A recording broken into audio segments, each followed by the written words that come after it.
Hello, and welcome to Behind the Studio. Today I'm joined by the director, writer, producer of the film, Scoot. Honestly, it would probably be easier to list what he didn't do on this film. Truly incredible. I have a million questions to ask, but first I'd like to show the audience the film in its entirety.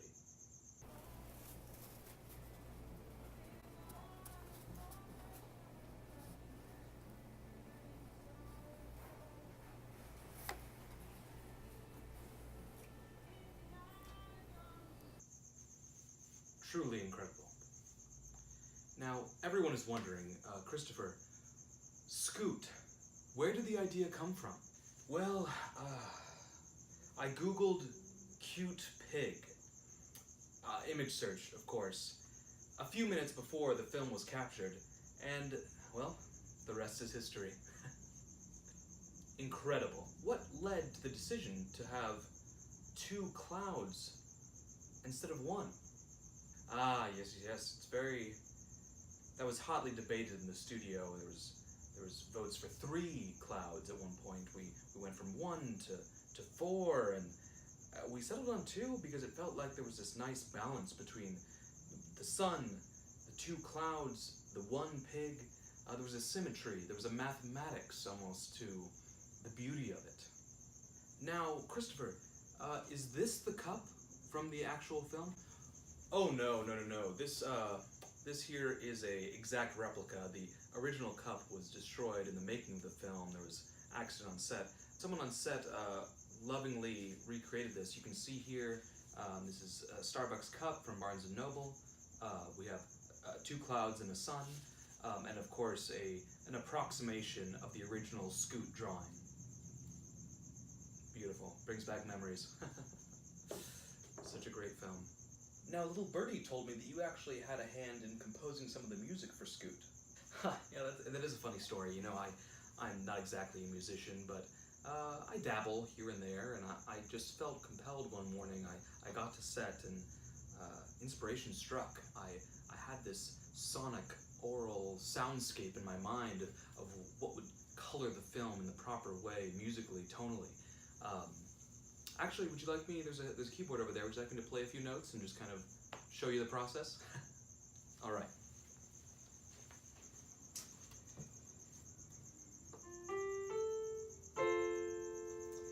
So the goal with the music in Scoot, we wanted to leave the audience with something that felt both cinematic, but also a memorable kind of jingle that would run through your head as you left the theater. You'd be singing it all night. And so, you know, several of our musicians had been working all night, and they felt frustrated. They hadn't come up with anything. So I stepped in, and this is actually the music that you'll hear, that you actually just heard in the final film.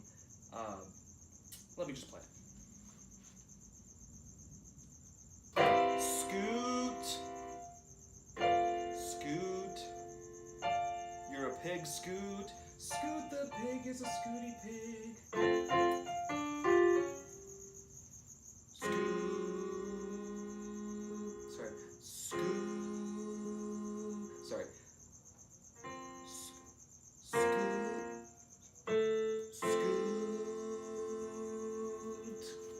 And that's the theme song to Scoot. I heard you've been getting some buzz from some of the film festivals. Well, it's funny you mentioned that. We've been going to county fairs, actually. County fairs have been very excited about the film. We've submitted it to the OC County Fair, the LA County Fair. There's been some confusion because I think they thought we were bringing an actual pig named Scoot for the contest, for the biggest livestock. So they'll be a little bit surprised when we show up with this film. But it's great to just have more people see the film, a bigger audience, and I feel like the county fair audience is really our market. It's kind of our target demographic. Some people are calling this the modern era's Babe. Do you like that comparison, pig to pig? I really thought about this film as kind of, what would Babe be like in a modern setting? If Babe had an iPhone, I feel like he would have been called Scoot.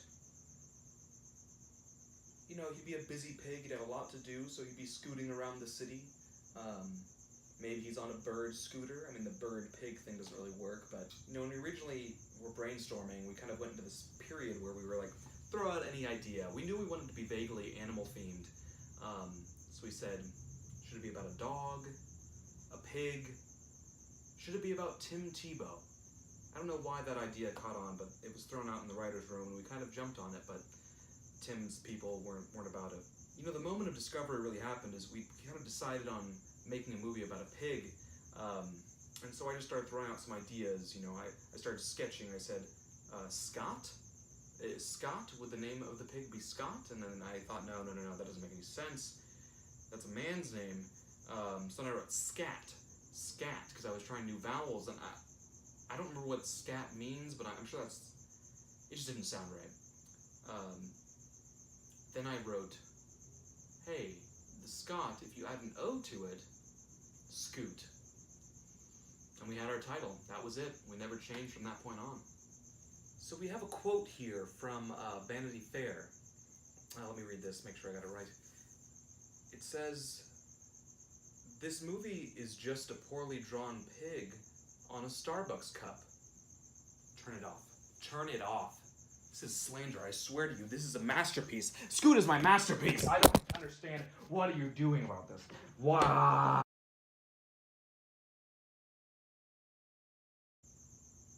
I'm talking to myself in the garage about a fake pig movie that I've come up with. I got bored at Barnes & Noble and came up with this. I thought it'd be really hilarious to try to make like a little stop motion film that like spun around like this, but then I realized that's really hard to do, especially when you only have like two hands and you're holding the phone, and so it looks really bad, and I don't really draw very well. But man, it sure has kept me busy on this Monday. Knowledge. Scoot was a pig. Scoot was a pig. No. Scoot was a pig. Scoot was a pig. Scoot was a pig. There it is. Scoot was a pig. Scoot was a pig. Scoot was a pig.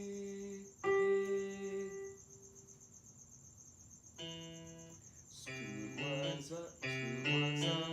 pig. Scoot was a pig. Pig Scoot. The pig named Scoot. The pig named Scoot. Turn the volume down.